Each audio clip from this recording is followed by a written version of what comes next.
All right.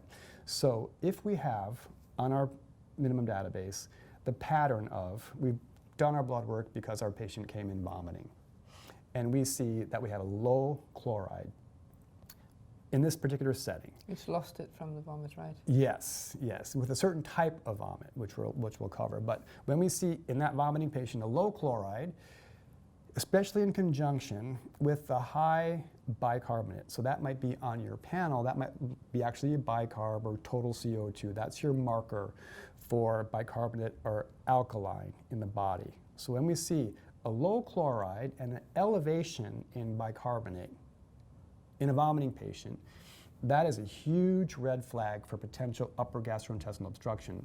Because like you said, in that instance, when we have a foreign body in the stomach or a pyloric mass, the vomiting will be of just gastric content, losing chloride with the HCl in the vomitus, and therefore we'll have low chloride, and to compensate for that, we have an increase in bicarb as part of that compensation. So chloride essential because it helps us, along with sodium, assess hydration, but also in our vomiting patients, it can keep us as clinicians from having this young, healthy, vomiting dog come in. Looks great on physical. We don't find anything on abdominal palpation. Our options are, let's send him home on supportive care. And that's fine. That works in a lot of instances. But my plea is to get the minimum database on that patient. If we find in that happy, healthy dog this pattern with a low chloride and a high bicarb or high total CO2, that dog doesn't go home until you've ruled out obstruction by getting some imaging. In that situation, just to round out the discussion, the sodium and the potassium are usually also low. Now, that helps us diagnostically. We are going to rule out upper GI obstruction with imaging. It also helps us therapeutically. In general,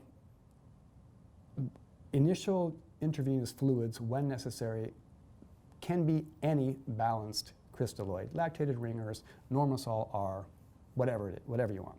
In this scenario, though, when we have this low chloride and high bicarb or high total CO2, got to give them physiologic saline, 0.9% sodium chloride, because that fluid has by far the highest chloride content, and without replacing the chloride, we cannot undo those metabolic derangements. So this, having the chloride in this scenario helps us diagnose our patient and also tells us how to treat our patient.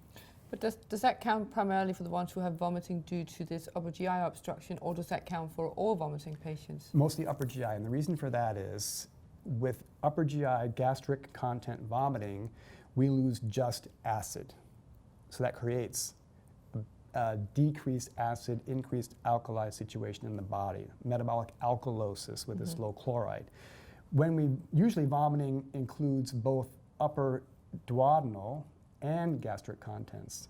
Upper duodenal, alkaline, gastric, acidic, no change in pH. It's sort of a neutral product that is emitted, if you will, and so it doesn't cause this pattern. This is specific to losing just gastric contents in vomiting, which means you've got foreign body, pyloric mass, upper duodenal, high duodenal mass, or duodenal polyp in cats can sometimes do this.